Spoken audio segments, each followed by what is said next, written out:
Assalamualaikum warahmatullahi wabarakatuh. Perkenalkan, nama saya Eronis Gimarlian, peserta Latsar CPNS Kementerian Pertanian dari kelompok 2 Angkatan 4 gelombang 1 tahun 2026. Halo sahabat tani, seperti yang kita ketahui, lahan atau tanah merupakan faktor penting dalam menjamin keberhasilan usaha tani kita. Untuk itu sebabnya memastikan tanah sudah dipersiapkan dengan baik, diolah dengan baik, serta dikelola dengan baik merupakan langkah awal untuk menjamin kesuksesan usaha budidaya tanaman kita. Maka di dalam video kali ini, saya akan menjelaskan kepada Anda pentingnya melakukan persiapan lahan dalam proses budidaya tanaman kita. Jadi, tonton terus video ini. Sahabat tani, diibaratkan sebuah rumah. Ketika rumah itu nyaman, bersih, apalagi sejuk ya, maka pastinya kita yang tinggal di rumah itu bakalan betah kan? Begitu juga dengan tanaman kita. Tanah merupakan media tempat tanaman kita tumbuh, maka memastikan tanah kita dalam kondisi yang baik, pastinya akan menjamin usaha tani kita satu langkah lebih maju ya sahabat tani.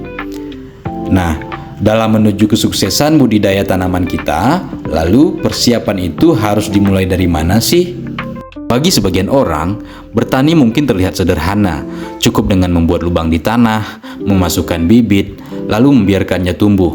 Namun, bagi para pelaku usaha tani yang berpengalaman, mereka tahu betul bahwa rahasia terbesar dari tanaman yang tumbuh subur dan menghasilkan panen yang berlimpah justru terletak pada langkah paling awal, yaitu bagaimana cara kita memperlakukan dan mengolah tanahnya. Mengolah tanah bukanlah sekedar rutinitas membalik bongkahan tanah menggunakan cangkul atau traktor. Lebih dari itu, ini adalah sebuah proses rekayasa lingkungan agar tanah yang tadinya padat, keras, dan miskin hara dapat berubah menjadi sebuah rumah yang paling nyaman dan ideal bagi perkembangan akar tanaman. Ada 3 alasan ilmiah mengapa kita wajib meluangkan waktu dan tenaga untuk mengolah tanah secara maksimal sebelum menanam. Pertama-tama, pengolahan tanah bertujuan untuk memperbaiki struktur fisik dan tata udara atau aerasi di dalam bumi.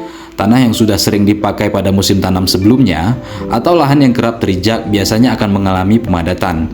Tanah yang padat ini sangat miskin rongga udara dan oksigen, sehingga bisa membuat akar tanam tercekik dan kerdil karena kesulitan bernapas. Melalui proses pembajakan dan pencacahan, gumpalan tanah yang keras dihancurkan menjadi struktur yang remah dan gembur.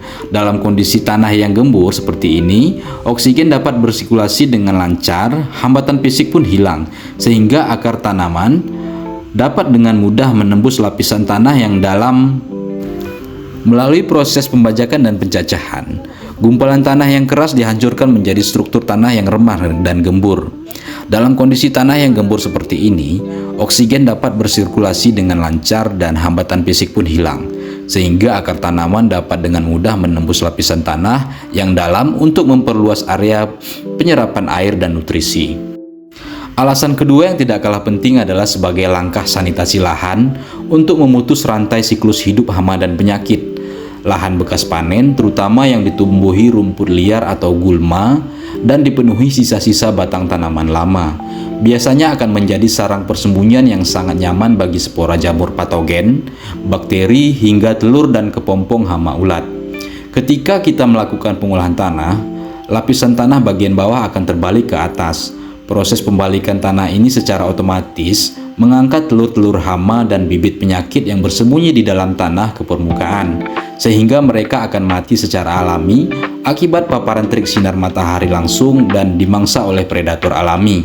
Selain itu, membersihkan gulma sejak awal memastikan bahwa pupuk yang kita tebar nantinya akan diserap sepenuhnya oleh tanaman utama, bukan habis direbut oleh rumput liar.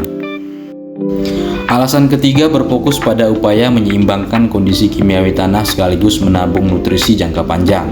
Tanah pertanian seringkali menghadapi masalah keasaman atau pH yang terlalu rendah.